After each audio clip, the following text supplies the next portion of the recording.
Y mira, pues en el grupo a ver qué tal. O sea, nadie habla. Bien. El contenido de hoy, seguimos siempre, ¿verdad? Eh, el programa y de acuerdo a cómo se nos plantea, ¿verdad? Pero sin plataforma aún. Esa es la triste noticia, pero que según esa información, hasta el 20 hay problemas y después ya se soluciona. Bueno, entonces ahora estoy mostrando el mismo material. La continuación, el examen por plataforma, el día fijado es lunes, me dijeron, ustedes mismos me dijeron. Yo no tengo más anotado mi examen parcial, así que no sé. No importa, eso se altera nomás. Si no lunes, martes, ¿entienden? Pero si ustedes me dicen, profesor, nosotros queremos rendir, creo que es jugarse mucho, porque lunes no sabemos si vamos a tener plataforma. A nosotros nos aseguran que sí, pero puede que no sea así. Entonces es mejor esperar martes o miércoles el examen. Ah, entonces el martes ahí está, la fecha fijada. Entonces tenemos tiempo el lunes para asegurar si realmente va a ser martes, si es que tenemos todas las condiciones dadas. Bien, pero por de pronto yo les quiero pasar los materiales que ya desarrollamos, como este que están viendo ahí, y dos más anteriores. Los tres materiales les quiero pasar por el WhatsApp, ¿entienden? Para que ustedes tengan ya a mano eso mismo. Bueno, eso nomás. Ya me voy al material, entonces voy a ampliar más para que se pueda ver mejor. Hay otra persona que quiere ingresar. Ahí está, ya. Momushibeta, o tu sitio de imagen. Ahí, Pitágoras, el arche de Pitágoras es el número también. Ahí están dos compañeros más, Lucía y Luis. Bien, sí, sigo. Tenemos después a Heráclito de Éfeso. Después tenemos a Parménides de Elea. Heráclito hablaba del movimiento del cambio, del devenir, del devenir del cambio. Muy importante. Y Parménides habla de el, lo contrario al cambio, lo estático, lo estático, que nada se mueve, nada es estable, perdón, nada que está en movimiento, lo diría así. Bien, Parménides, nada se mueve, todo está sin movimiento, monismo estático, como decíamos nosotros. Y ahí terminábamos con Zenón de Elea, pero que no vimos a Zenón de Elea. Sí, eso no está lo en rural. Bien. La paradoja de la flecha, eso no entra en discusión. Una compañera me mostró su resumen, ¿verdad? Está haciendo un resumen. Y bueno, cada uno estudia de acuerdo a cómo entiende. Esto yo les voy a pasar estos contenidos, así tal cual. Lastimosamente no tenemos plataforma, pero si se recupera la plataforma y si ustedes tienen estos contenidos, pueden hacer resúmenes ya este fin de semana si quieren y todo eso. Porque hasta dónde va a ser, y va a ser hasta donde desarrollemos todo, ¿verdad? Hasta este material, prácticamente, ¿verdad? Son tres materiales en total. Bueno,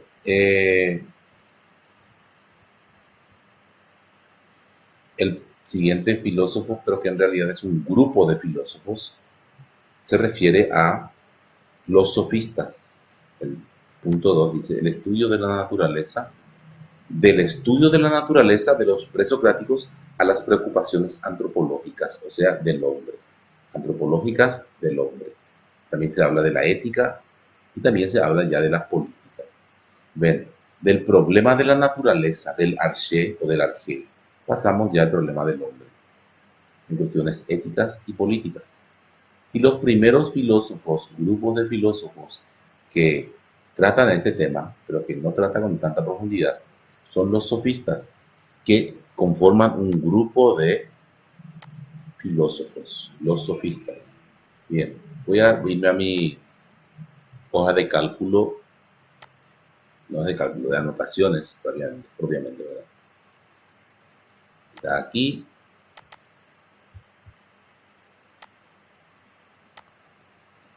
panteísmo, arquetipo, anotado. Quiero irme a los sofistas. Los sofistas. Bien, ¿quiénes son los sofistas? El nombre sofista proviene del griego Sofía. ¿Qué significa Sofía? ¿Se acuerdan? Significa sabiduría. Recuerden, filosofía, filos, amor, sofía, sabiduría, amor a la sabiduría. Pero aquí solamente el término Sofía. Sofista, Sofía, sabiduría. Entonces, ¿qué se entiende por esto? Ellos se creían sabios. Ellos se creían sabios. Sabiduría. Ellos mismos se llamaban a sí mismos, se llamaban sabios. Sofista, pues. Ahí está. Bien. ¿Por qué digo se creían? Porque no lo eran. Porque no lo eran. Y tenían sus opositores eh, en la filosofía. Por ejemplo, Sócrates. Sócrates es un filósofo muy importante. Es un filósofo universal. Es conocido. Ya. Si vos das filosofía, no podés no conocerle a Sócrates. Es un filósofo muy importante en la filosofía, en la historia de la filosofía. Sócrates, Platón, Aristóteles, ¿sí? Son filósofos muy importantes. Pero antes están los sofistas, antes y durante, ya que estos sofistas siguen estando, son contemporáneos de Sócrates y siguen estando en esa discusión. Y tuvieron varias discusiones, de hecho, varios debates entre ellos, con Sócrates, Platón y Aristóteles. Bien, estamos con los sofistas. Sofista significa sabiduría. Ellos se creían sabios. Se creían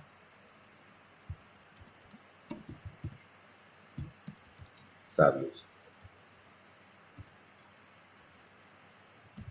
Se les consideró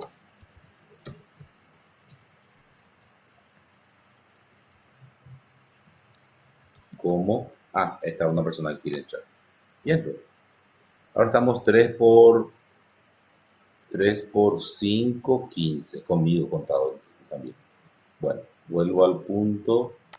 Entonces dice, se les consideró o les consideraron, bueno, igual, como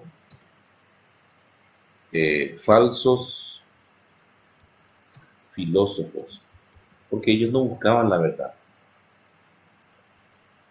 Ellos lo que buscaban, filósofos, ellos lo que buscaban era justamente la notoriedad, o sea, que se les vea. Por cierto, también estas anotaciones también voy a enviar con los 3 archivos. Le voy a poner, no tiene título, le voy a poner un título, anotaciones de clase, le voy a poner.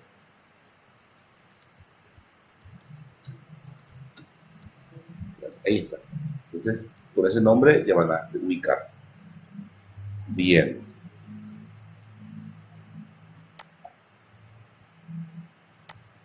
Ahí está. Filósofos sabios, perdón, filósofos falsos, ¿por qué? Porque no buscaban la verdad. Ellos lo que querían era convencer al otro. No importa que no haya la verdad. Cada uno debe imponerse al otro con su verdad. Entonces, ¿existe la verdad? Sí, existe, pero cada uno tiene su verdad, no la verdad para todos por igual. Sócrates buscaba la verdad objetiva, o sea, para todos por igual. Sin embargo, los sofistas no buscaban eso. Lo único que buscaban era la notoriedad y también la fama. Y, por supuesto, el éxito en la política, ya que también ellos tenían pretensiones políticas. Y vamos a ver a los más importantes de los sofistas. Ya, también. Bueno, ahora me voy al material en sí.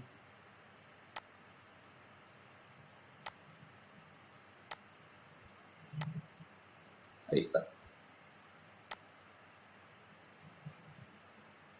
Bueno, los sofistas entonces, dice, deriva de la palabra sofía. Creo que están viendo bien. Hablan de temas filosóficos, pero que parecen sabiduría, pero que no lo son. Colocan en primer plano la teoría del conocimiento humano, la legitimidad de la ciencia también, diciendo de que no, cada uno puede hacer lo que le parezca. Eran muy subjetivistas. Cada uno alcanza su verdad. Tu opinión ya es tu verdad. Y esa opinión que vos tenés que procurar imponerle al otro, convencerle. A palabras voy a llevar. A palabras voy a convencer. No importa la yapupe. A pesar de hoy, tipo político. Entonces, así ellos buscaban las cuestiones. Mira, sigo leyendo. Los sofistas no aportaron soluciones, pero es algo importante que sí hicieron los sofistas es introducir nuevos problemas a la filosofía. El problema del hombre, el problema de la ética, el problema de la política y otras cuestiones. Bien, los sofistas no aportaron soluciones a los problemas de orden filosófico, pero hicieron suscitar nuevos problemas muy importantes, por supuesto. De ahí su importancia también, porque por algo estamos dando, ¿verdad? Buscaron la superficialidad de las cosas, no la esencia, sino lo superficial, lo que vemos. Eran muy sensualistas, o sea, de los sentidos. Lo que ves es. Si vos ves, no sé,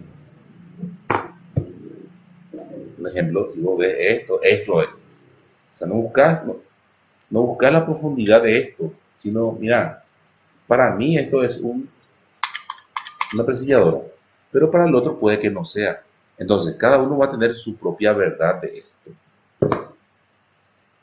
Sabían acaparar la atención de las masas, eran oradores, sabían hablar. Eso es lo que ellos perseguían, el saber hablar y convencer. Los discursos, la oratoria, con mentiras. Se trata de decir las cosas de modo que convenzan, de decir bien. No importaba la verdad. Por eso es una filosofía falsa, como decía yo. Los sofistas tenían una clara tendencia política. Proclamaron la inconsistencia de las cosas. ¿Qué quiere decir esto? Esto para mí es una presilladora, pero para el otro es, no sé, lo que él quiera que sea. Entonces, no existe consistencia en nada. Cada uno piensa lo que quiere y esa es su verdad. Y su verdad debe tratar de imponerle al otro. Bien, relativismo, escepticismo y convencionalismo en cuanto al pensamiento sofista, la política y el oportunismo. Eso no le suena conocido. Oportunismo. Relativismo quiere decir que no hay una verdad única para todos. Todo es relativo. ¿Relativo a qué? Relativo a lo que cada uno ve desde su perspectiva. De ahí que ellos plantearon el perspectivismo, cada uno de acuerdo a como él quiera. Esa es su verdad. ¿Se imaginan? Si la ciencia queda así. Bien, a diferencia de los filósofos del relativismo, a diferencia de los filósofos del periodo anterior, tales de Mileto, Anaximandro y otros, que procuraron buscar un principio estable y permanente debajo de los cambios o mutaciones. Los sofistas se fijan más bien en la impermanencia y la pluralidad. Impermanencia. No vamos a buscar en esto lo eterno, porque lo que vos ves nomás es eso nomás. Y la pluralidad, que significa hay montones de ese tipo del mundo. Nada hay fijo y estable, Baebete. Todo se muda y cambia, tipo Heráclito. Las esencias de las cosas son ellas mismas a través de todos esos cambios. Esto, mira, lo que vos quieras, esto es lo que vos quieras, prácticamente. Hoy en día, ojo, hoy en día esa es la moda. ¿Mm?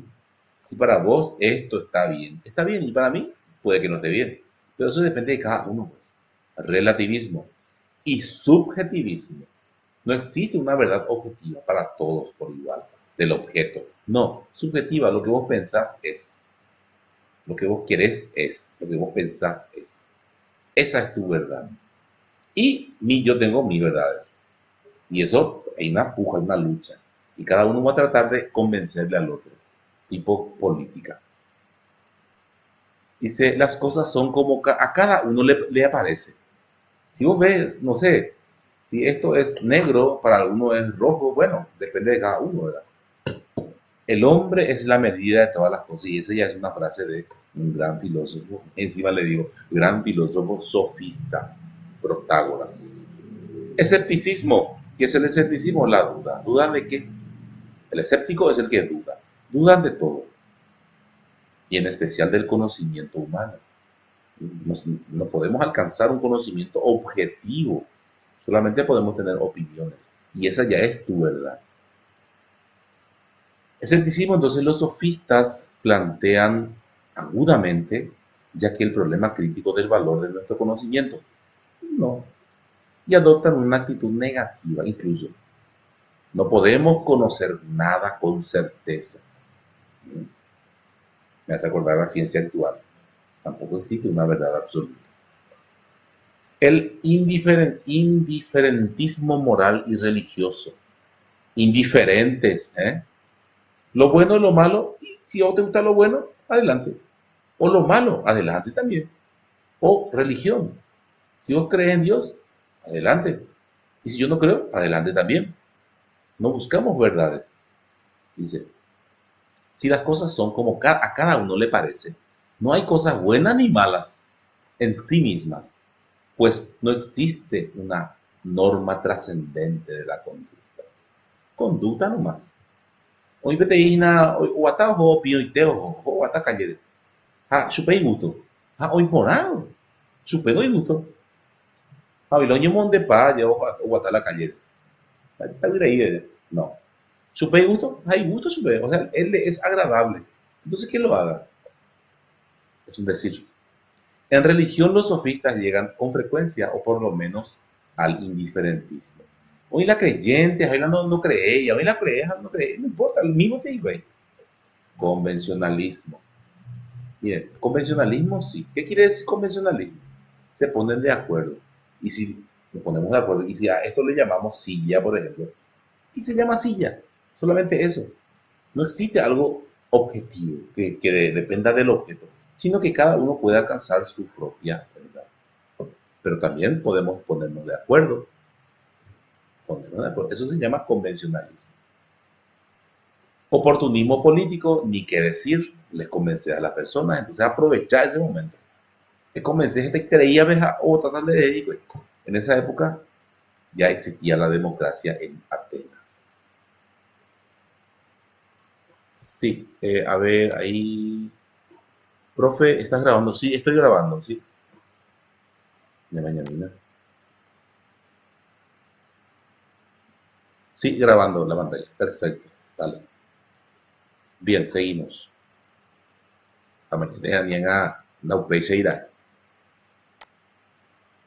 Convencionalismo, oportunismo político, utilitarismo, lo útil. Si no te sirve, más rápido ni estudiar sea llevar. O sea, ahorita antes de estudiar. Filosofía bonito, más rápido la estudiar filosofía. Y que buena san. Digo estudiar a mí cosas, o cosas de, cuando y cómo, cuando y conocimiento, bueno, yo mismo me estoy criticando, ¿verdad? No, si un sofista existiera, existen muchísimos. Si un sofista te va a decir eso, ¿para qué querés estudiar filosofía si no se gana plata con filosofía? ¿Eh? ¿Quieres ser pobre? Estudia filosofía. De plata cero. Estudia nada, no sé, administración de empresa o qué sé yo, comercio internacional o algo que realmente te reditúe en dinero. Allá va. Esto puede para el espíritu, pero no servimos algo de más de vena. Bebé pico es uta más de vena, bueno, ok. Utilitarismo, entonces, más que servir al Estado, pone el medio al servicio de los intereses particulares. Por ejemplo, frivolidad intelectual. Frivolidad intelectual, vais a ver. Amigo, y vale tereigo, ver persona, pero estudié tereigo. Es más rápido. ¿Ven? No se le valora a las personas que conocen. El conocimiento, luego, ¿para qué? No existe un conocimiento. Cada uno con lo que entiende nomás, y eso vale. Dice, más que filósofos son prestidigitadores intelectuales de jode. Oye, creen, ¿eh? Cada igual su ahí, pero me amba idea, upea la verdad y no supuestamente. Bueno, todo esto que estoy diciendo, ustedes saben que se aplica hoy en día. Este quiere digo y mira lo mismo vale, ¿eh? Sí, pero no doy cuenta de vez, pero oye, ¿dónde? ¿Dónde es la cosa? Bueno, tenían una confianza ilimitada en el poder de la palabra, ¿cierto? Es muy cierto. Ahí va ley, güey. Bien, ahí viene otra persona, y la habilito. Frivolidad intelectual, ya dijimos, no importa que estudien mucho. Acá el tema es ganar plata y convencer. Y también, por supuesto, el poder, por sobre todo. Venalidad era lo que más reprochaban sus enemigos. O cobra 6, güey. Interesante la plata. Ellos eran grandes maestros, pero de cualquier cosa. O sea, eran de emboteta, pero atravesado, pa, no importa. Acá el tema es convencer al otro. Y querían cobrar por eso. Eran maestros, se iban en las casas a enseñar a los jóvenes y cobraban por eso. Pero ¿qué es lo que el profesor Pechateo digo, vea? No, pero antes no se cobraba. Esas escuelas que nosotros vimos, las anteriores, la de Lea y la de Mileto, no se cobraba dinero. Sócrates nunca cobró. Menos mal oye cobrar ya, porque si no, me va a como ahora. Los sofistas, desde los sofistas entonces se cobra por las enseñanzas. Mira, a los atenienses que rechazaban todo trabajo retribuido, les resultaba extraño los extranjeros que vendían sus lecciones por dinero. Platón los llama mercaderes ambulantes de golosinas del alma y Platón y casi informado con Platón. Entonces, venalidad, o sea que redituar en dinero, por ahí es gratis, nada. Bueno, mira, volvemos a esto. O sea, mejor me callo nomás porque hay muchas cuestiones ahí. Está bien, está bien. Uno lo hace con mucho sacrificio, ¿verdad? Y muchas veces no se reditúa bien, no importa eso. Acá lo importante es la enseñanza. Bueno, Juan H. pues allá. Pero si yo era sofista, no aceptamos ahí la cualquier cosa vaina, más obvio. Humanismo. Ese es el fundamento también de los sofistas, muy importante. Ahí se cuela. Miren, yo estoy tratando de ver una postura filosófica, objetiva, para criticar un poquitito a estas personas, pero también en el fondo tenían cosas muy importantes, como el humanismo. ¿Qué significa humanismo? Valores humanos. Con las diferencias pertinentes se compartían con los humanistas, se compararían con los humanistas del siglo XV por su aclaración hacia la palabra bella, descuidando el fondo. Sí, perfecto. Se preocuparon por los problemas del hombre como ciudadano, y eso es muy importante. El hombre político, relacionados con la polis, o sea, la ciudad-estado y la vida del Estado. Y también la defensa un poquitito de los derechos humanos que en esa época no existían. Pero ellos ya dieron algunas ideas de que se debe respetar a todo ser humano. Hay que saber y recordar, si es que ya sabemos que en esa época había esclavitud. Y esa esclavitud donde la gente gusto para una la vende esclavo y con nevina. Le cobra un esclavo con gusto, pero la de baila esclavo de gusto muy. Incluso las mujeres tenían mucha desventaja en esa época, había mucha desigualdad. Solamente los varones podían ser ciudadanos atenienses y las mujeres nada, lastimosamente, ¿verdad? En esa época, y mucho menos los esclavos. Humanismo, entonces, era algo positivo en ellos. Su finalidad, eminentemente práctica, el pragmatismo y utilitarista que ya dijimos, ¿verdad? Si no vas a sacar algún valor político, el poder o dinero directamente, entonces no te sirve, ¿no? Imagínate. Bien. Los más importantes son Hipias, un sofista, Gorgias y Protágoras. Una ley importante, vea. El más importante, Protágoras. Protágoras fue un gran filósofo y vas a ver, no, pero decía muchas cosas interesantes que hoy en día se pueden comparar. Mira, ellos discutían también problemas como la física, physis y nomos, que son las leyes. La física es propio de la naturaleza y las leyes de la naturaleza son lo que son por eso, ¿verdad? Y el nomos, que son las leyes. Las leyes se pueden adecuar a la naturaleza como también pueden rechazar la naturaleza. Ayer, hoy en día se trata de ajustar, pero de igual forma no se logra armonizar entre naturaleza, física y las leyes del hombre. Y se remite a la naturaleza en la realidad que se desarrolla desde sí misma y según un orden inquebrantable de la física. Nomos tenía al menos tres sentidos, de las opiniones o creencias colectivas, las costumbres que después se vuelven leyes y la ley misma. Bien, y por supuesto que hay relativismo por doquier en ese sentido. Protágoras nació en Abdera. Yo ayer les nombré a Protágoras. Protágoras de Abdera, la ciudad de Abdera. El más sobresaliente, dice. Su frase famosa, esta es la frase importante. El hombre es la medida de todas las cosas. ¿Qué quiere decir eso? Que depende de cada persona de que esto sea lo que es. Si para mí esto es una presilladora, puede que para otros no lo sea. Y bueno, tiene razón también. Entonces, depende del cristal con que uno lo mire. Ahí está, ¿eh? Esa sí es una frase moderna. El hombre es la medida de todas las cosas. El hombre mide la realidad de acuerdo a su visión. Repito, voy a ingresar a esa versión. Reitero, el hombre mide la realidad de acuerdo a su visión. De cómo ve la realidad. Ve allá o informar. Para de esa informar, tú puedes convencer al otro también de que esa es la forma correcta. Dice, de las que existen en cuanto que existen y de las que no existen en cuanto que no existen, de acuerdo a vos nomás. Landero, había una bombera o existir de guardar la bombera.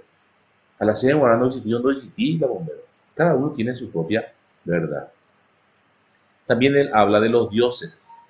Y es casi igual nomás su premisa. Dice, en cuanto a los dioses, no llegó a saber si existen los dioses o Dios. Numerosos son los obstáculos que impiden saberlo. Primero, el carácter no manifiesto de la cuestión. O sea, vos no le ves a Dios. Y la breve vida del hombre. Tanto tiempo, ¿verdad?, en este mundo y no lo conocemos, si es que existe. Entonces saca su frase muy importante, mira, para los que creen en Dios existe, para los que no creen no existe. Simple la cuestión, depende de cada uno. Si existe o no existe, nadie lo sabe. Y esa es la postura actual del cuerpo. Con estas frases revela un relativismo y un escepticismo total. Protágoras fue desterrado de desterrado de Atenas en un tiempo, ¿verdad?, político. Seguramente perdió su partido político, entonces, y sus libros fueron quemados en la plaza principal de la ciudad. O en Demagogia y la libro. Bien, pero también, por supuesto, se conserva aún. Por eso es que podemos hablar de él. El siguiente filósofo sofista fue Gorgias. El lenguaje y la construcción del discurso, la negación de la existencia del ser. Mira vos, el ser de Parménides, tranquilamente a él, no pudo decir. Lo que Gorgias, ahí está Gorgias, lo que Gorgias intenta es refutar la verdad como adecuación para plantear un orden basado en la coherencia del discurso. No importa la verdad, lo que importa es el decir bien y convencer. ¿Se dan cuenta? Porque lo importante es saberlo decir. Esta noción de verdad alternativa se funda en la idea de la coherencia. De coherente de discurso. Anila, hemos en Taponaña de llevas a Anila, oye, pillar de Yapu. Pela Yapu Guay, ¿eh? Te que saber mentir. Entonces, cuando vos mentís, tenés que mentir bien. Y le convences. Cualquier, cualquier semejanza con la realidad actual de los políticos es pura coincidencia. Me disculpen los Si hay personas que practican la política en el grupo, pero ya hay cosas hoy, ¿verdad? Sabemos eso, nosotros. Hay cosas hoy. O ganata y nada. Pero ni hay cosas, vea. O ganata y nada, porque convence. Bien. No hay que buscar la verdad en el pensamiento de los reales. No, no, no. Sino que la verdad hay que buscarla en la coherencia, en la coherencia del discurso. No existe lo de la verdad. Entonces, de ni ecuadana para poder convencer, como estaba diciendo. Es decir, la verdad se sustenta en el logos, en el lenguaje, ¿sí? No en el pensamiento y no en la realidad, ¿sí? En el lenguaje, la forma de decir. Dice después, una creencia lingüística coherente puede sostener la realidad. ¿Eh? Vamos a construir rutas, caminos, y la ruta de la mentira. ¿Eh? Bueno, por lo menos vamos ya por la ruta. Pero de ya Ecuador lleva la gobierno, la bocha, la ruta. Pero una vez la ruta de la mentira está hoy. Se cuave, Pirayú, entre Paraguay, por ejemplo, que de ruta nunca no ya apoya. Pero este se hizo en el gobierno de Carlos, ya se completó la ruta. Y que mucho ayudó, ¿eh? A mi terreno con la Paraguay por ese camino. Hay otras, aquí en Candia, esa ruta de Candia a Tidá, tranquilamente. No sé, en 10 minutos ya llega a Tidá. La otra de Cacupe, de Ramal, todo aquí, para Cacupe y a Tidá. Impresionante. Y eso fue en el otro gobierno también, tenemos que admitirlo. Fue el orador más brillante de los sofistas y profesaba confianza ilimitada en poder de la palabra. La palabra es una gran dominadora que con cuerpo pequeñísimo realiza obras divinas. Pues, el sofista hace discurso como el médico hace medicina. Ahí viene otra persona. Bien, impresionante. Su tesis, nada existe. A mí la idea, nada existe. Y si existiese, sería incognoscible. Si algo fuese cognoscible, sería incomunicable. Lindere Cuamo. Bien, hasta aquí entonces llegamos con el filósofo Gorgias. Después le tenemos ya a Sócrates, propiamente Sócrates. Vos le veas ya a Sócrates, ¿verdad? Vamos a ver si sale. Sí, sí, sí, se le ve a Sócrates. A ver, esta es una. Típico ya o presente hoy, Sócrates. Parece que era así tipo robusto, ¿verdad? Mm, sí. Y ustedes saben que ese es Sócrates. Así nomás. Parece un nombre común, pero este es uno de los más grandes filósofos. Bueno, pero ¿y por qué, profesor, le debo decir que este es Sócrates? Porque ese es el busto, se hizo en base a la persona. Me luego fueron la selfie y media, pues vamos, entonces tallaban y le hacían a Sócrates tal cual, en su época. Entonces no podemos equivocarnos al decir que este fue el rostro de Sócrates. ¿Jala Jesús? Jesús era Jesús. No, no es.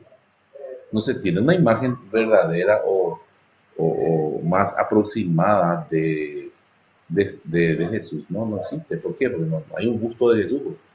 Solamente hay imágenes que rubio, o sea, rubio desaparado, mira, no, para empezar, Jesús era judío, hebreo, y los hebreos no son así, ni los judíos.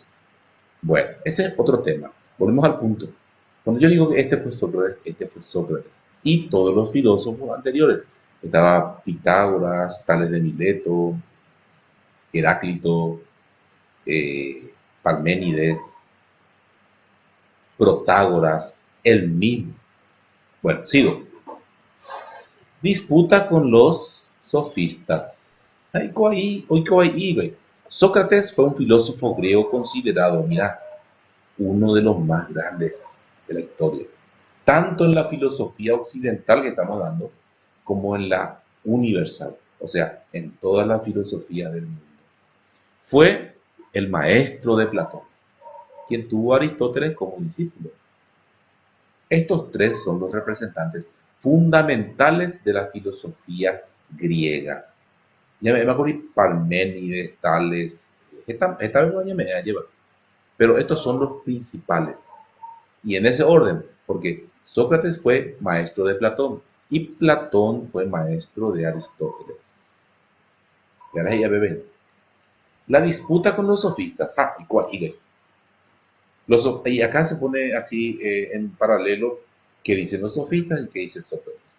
Los sofistas eran codiciosos por el dinero y se hacen pagar por sus lecciones. Sócrates no. Consideró, él no se considera algo sabio para empezar. Sí, amante de la filosofía, de la sabiduría mejor. Jamás pidió dinero a cambio de su enseñanza. Y Sócrates era pobre. Pero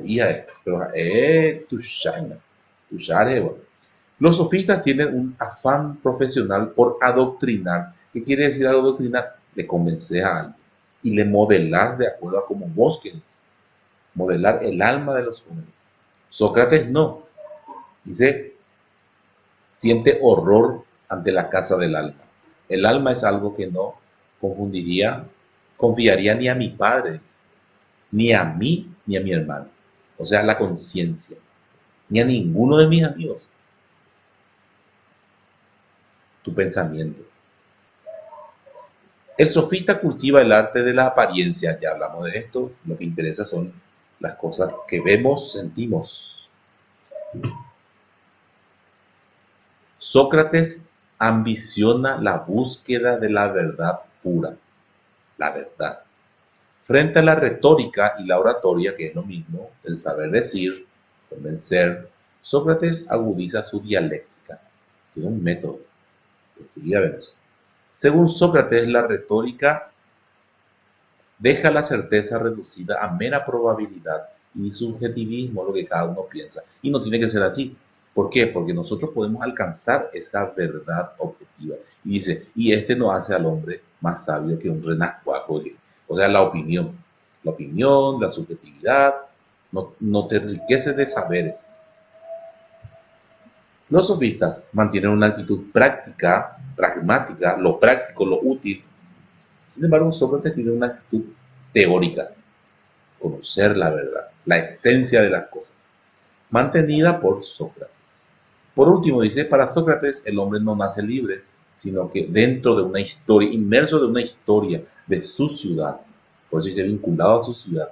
Las leyes de mi ciudad son las leyes que yo tengo que aceptar. Pues bien, Sócrates rechaza resueltamente la idea de la individualización del sujeto, o sea que cada uno piense lo que quiera, sujeto atómico, sin vinculaciones ni raíces, no. Me hace acordar a un filósofo, a la pinta, al tema, la y su Diógenes. Venía por la calle, era un sofista, venía por la calle y le preguntan, ¿de dónde vos venís? Y le dice el sofista, y yo vengo del mundo. ¿Eh? No le dice yo vengo de Esparta, yo vengo de Atenas, no, yo vengo del mundo. De ahí surge toda una teoría que hoy en día se aplica. La teoría de que no somos de un lugar determinado, sino que somos del mundo. Por casualidad, hermana, naciste en Paraguay, pero vos sos del mundo. Porque vos te puedes desligar de todos los prejuicios culturales de tu nación y adquirir otras si es que querés, pero por sobre todo sentirte libre y darte cuenta de eso. Ahí surge toda una filosofía de con Diógenes de Sinope, bien, que es otro tema que no vamos a desarrollar, pero que mencioné nomás. El diálogo. Sócrates quería dialogar, hablar y a través de eso lograr alcanzar la verdad.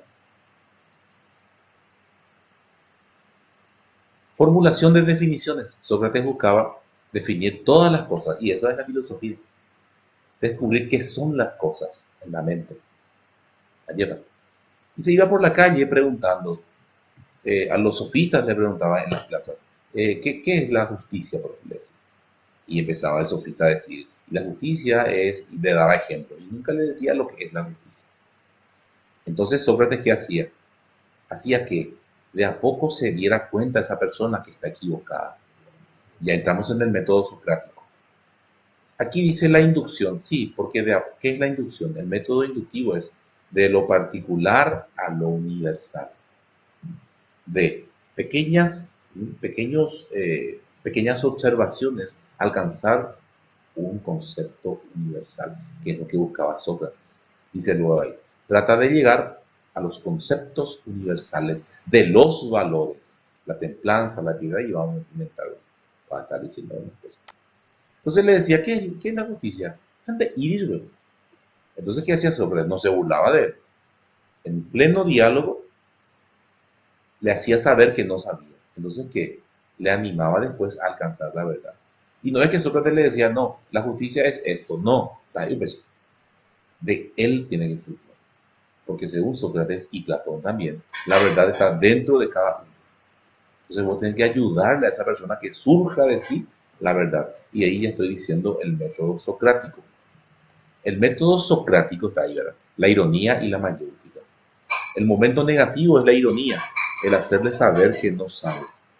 Se encuentra en la calle con una persona, le pregunta las cosas y le responde y le va respondiendo cosas y no le convence a Sócrates. Entonces se da cuenta de que no sabía. Y después, con el momento positivo, la mayéutica en sí, le ayuda al interlocutor a alcanzar la verdad. Dice que le ayuda, pero no le dice la verdad. Cada uno debe buscar en su interior la verdad. La verdad está dentro de uno. Este es el método socrático llamado la mayéutica, que tiene dos momentos. La ironía, el momento negativo. Yo solo sé que no sé nada, decía, ¿verdad? Se da cuenta y dice, yo solo sé que no sé nada. Para después ayudarle a alcanzar la verdad dentro de sí y por sí mismo. La antropología, también se sabe algo de antropología, que el hombre tiene cuerpo y alma, que encuentra en la naturaleza humana algo optimista y va a surgir después. Porque es como que no es tan claro de repente? Porque le conocemos a Sócrates a través de sus discípulos, en este caso de Platón. Platón en sus obras como la Apología, aquí está su obra, empieza a narrar cómo era Sócrates y su pensamiento. Incluso la muerte de Sócrates también está narrada en una de sus obras llamada Fedor. Platón tiene una infinidad de obras. De la muerte de Platón, perdón, de la muerte de Sócrates podemos hablar en la siguiente clase. Si me hacen acordar. Bien, después pasamos a la ética. La ética es muy importante. Mira, la ética, el hombre bueno y el hombre malo. Dice Sócrates, y acá les está en el título, dice moral intelectualista. A ver, creo que alguien levantó la mano. Iván.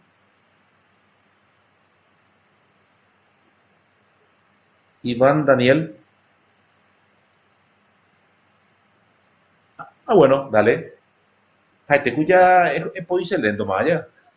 Pota y tema. Pota y tema. Bien, a ver, la moral intelectualista se llama su ética. ¿Por qué? Porque si vos le educas a un hombre, le haces bueno. Bueno, vamos a partir. Dice la moral socrática. El hombre bueno para Sócrates es aquel que conoce el bien, porque el que conoce el bien lo ama y lo lleva a cabo. Sin embargo, el hombre malo para Sócrates es el que no sabe el bien, el que ignora el bien. Upeanya él oya bahía, porque no hay cuaj. Entonces, dice Sócrates, hay que educar al hombre. El hombre educado es bueno, el ignorante es malo. Por eso hay que educar al hombre y por eso se llama moral intelectualista. La moral socrática fue denominada intelectualista porque solamente el que tiene el conocimiento es bueno. Y de eso se puede deducir el determinismo intelectualista. ¿Qué quiere decir eso? Que sí o sí el que quiere ser, o sea, sí o sí el hombre que va a ser bueno tiene que educarse, tiene que aprender el bien. Porque la de aprender el bien, neñañar. Pues ahí Sócrates. Podemos discutir esto, ¿verdad? ¿Qué pasa del que conoce el bien y lo mismo hace el mal, por ejemplo? ¿Verdad? Pero esto es lo que Sócrates manifiesta. Bien, ahí termina este texto. Estos tres textos voy a enviar y,